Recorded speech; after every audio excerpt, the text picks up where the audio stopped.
pas aku tes pack itu bener gitu kan. Mungkin karena pas lagi merencanakan kehamilan aku mulai bacain buku ke Arasya tentang ada tuh buku menjadi kakak gitu kan. Jadi diceritain gimana kalau menjadi seorang abang gitu.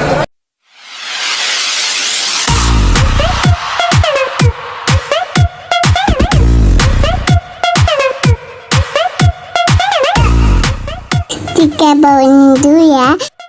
Ada.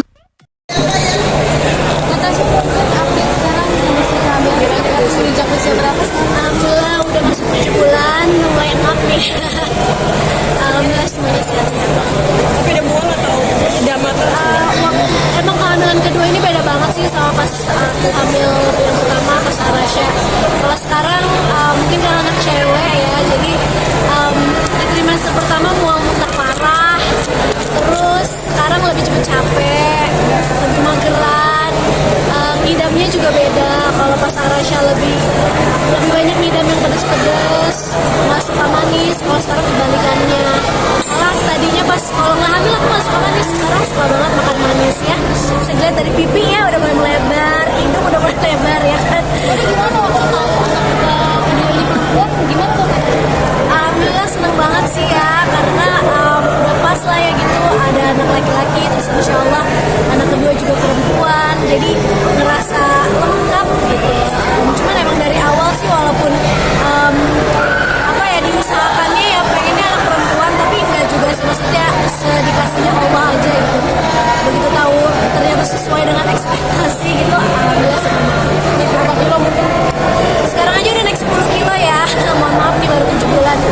Tapi terus konsul ke dokter sih ya untuk dipantau terus gitu kan. Yang penting kan pertumbuhan janinnya sehat. Terus secara kayak dari darah aku juga nggak ada diabetes apa segala macam.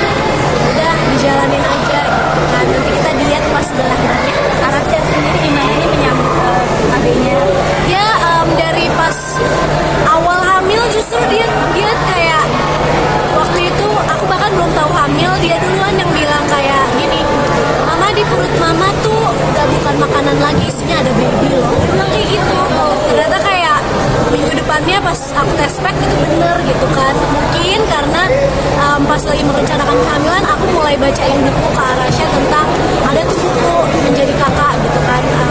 Jadi diceritain gimana kalau menjadi seorang abang gitu. Terus sekarang sih dia udah tahu ya di perut mama ada bayi, tapi memang sekarang aku segitu masih suka jealous lah ya kalau ditanya kayak nanti kalau misalkan adik udah lahir, adik mau sama mama, Arasya mau sendiri masih belum mau, masih suka minta digendong, masih suka minta dipangku. Terus aku bilang, aduh nanti adiknya kegencet, biarin aja adik penyek. Jadi kayak gitu masih ada jealousnya. Cuman dia care banget sih kelihatannya ya, dia tahu ada adiknya. Terus kalau misalkan ada barang apa ini nanti buat adik kalau lahir. Siapa gimana kalau beda kan udah tahu beda. Iya baru mau mulai belanja sih. Soalnya kemarin-kemarin kayak masih mager ya, kayak aku ngerasa mungkin ada beberapa barang lungsuran dari area yang masih bisa dipakai, terutama kayak peralatan menyusui atau kayak MPASI gitu kan masih bisa. Paling yang dibelanjain kebanyakan sih yang udah nggak bisa dipakai lagi aja sih, kayak baju-baju mungkin atau kayak apa misalnya botol susu apa gitu. Terus mungkin harus beli stroller yang gitu-gitu. Tapi baru mau belanja bulan ini atau bulan depan sih. Aku nggak se-eager waktu pas hari pertama kan kayak wah langsung belanja. Kalau sekarang kayak udah tahu apa yang dibutuhkan gitu, jadi tinggal disiapin aja. Nah, sendiri udah ada jauh dari suami udah ya kangen Ya maksudnya kalau kangen ya lah ya. Setiap hari dia juga gitu. Cuman aku justru aku yang lebih cuek ya. Suami aku lebih yang kayak lebih mellow gitu, lebih sering khawatir. Terutama di trimester 1 kemarin pas aku kayak muntah-muntah sama masuk rumah sakit gitu kan, dia kayak aduh coba ada aku ya di sana ya gitu, kayak sedih-sedih gitu. Tapi kalau aku kayak udah apa ya, udah ikhlas kali ya dengan emang kondisinya seperti ini, jadi dijalanin aja dengan senang hati kan, dengan ikhlas. Alhamdulillah so far so good, baik-baik aja. Kalau kangen mah tinggal telepon aja. Sama susah masih posisi lagi hamil lagi. Ya alhamdulillah banyak support system sih kan, ada mama, ada mertua, ada asisten-asisten aku, ada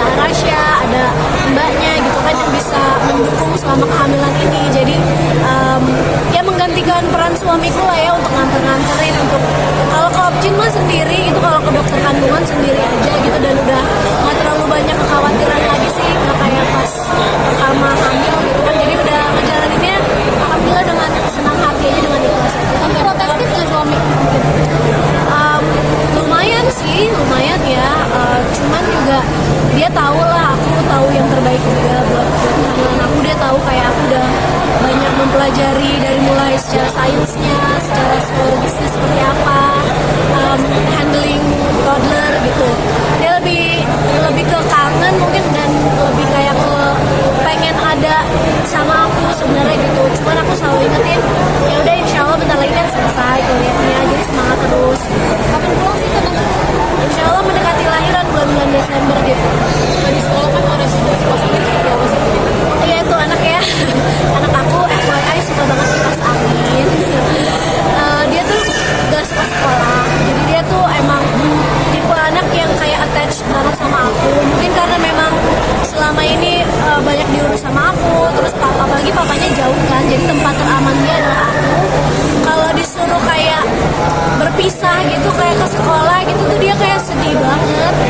Sebenarnya pas sekolahnya sih nggak apa-apa, dia tuh nggak nangis, tapi pas kayak harus dadah mama itu tuh dia nangis. Sampai suatu ketika dia bilang gini, aku happy kalau kipas diajak ke sekolah.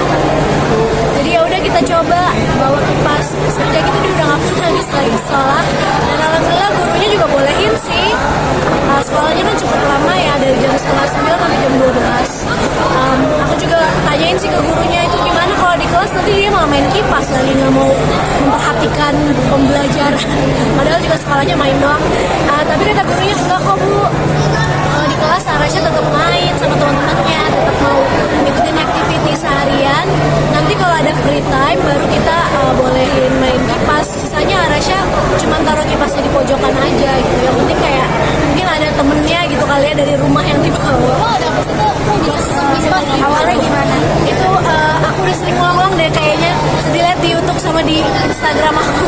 Intinya ya dia awalnya takut kipas, jadi penasaran, sekarang malah jadi suka. Nah, ini aku namanya Arasha juga umur 3 tahun ya. Udah pengen kerja katanya, itu gimana sih? Iya, soalnya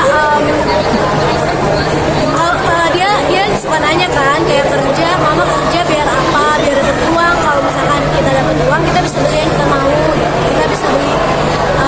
Ya aku kenalin konsep finance juga ya, aku kenalin konsep keuangan gitu. Kita nggak boleh mubazir.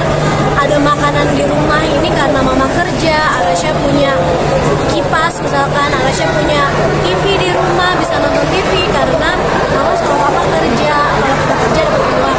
Dia juga punya buku tentang ekonomi gitu kan, jadi kayak bisa relate gitu. Terus akhirnya dia sendiri yang bilang kayak, mama aku mau bekerja supaya aku dapat uang yang banyak, jadi aku bisa beli kipas. Mungkin koleksi kipasnya sekarang udah berapa banyak sih, udah puluhan deh kayaknya. Kayak kalau datang ke rumah aku mungkin ngiranya aku kepanasan mulu, padahal enggak, itu koleksi anak aku semua. Banyak banget. Tapi kan stop atau emang dari dulu gimana sih? Dia nggak selalu minta yang baru sih, dia nggak selalu minta yang baru. Kadang malah kalau aku ajak kayak, kalau aku iming-imingin, dia kan suka di rumahnya, dia nggak suka pergi-pergi. Jadi misalkan gini, Arasha ayo temenin mama ke mall, habis itu kita beli kipas. Dia malah suka bilang gini, nggak usah, kipas aku udah banyak di rumah. Tapi sesekali dia kalau ngeliat kayak ada kipas baru, misalkan di tayangan YouTube kan ada tuh vlogger-vlogger kipas ya. Terus ada juga misalkan di luar gitu, dia lagi lihat kipas terus kayak, aku belum punya yang gini, aku mau yang kayak gini. Oke, nanti kapan-kapan kita beli.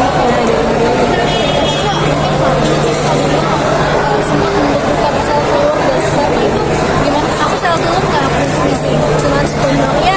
Jadi karena suami aku cancer survivor, ketika suami aku masih sakit itu tuh emang dokter bilang gitu untuk kanker limfoma Hodgkin dengan treatment yang harus kemoterapi dan radiasi, ada chance, ada kemungkinan dan kemungkinan besar nggak bakalan bisa punya anak lagi.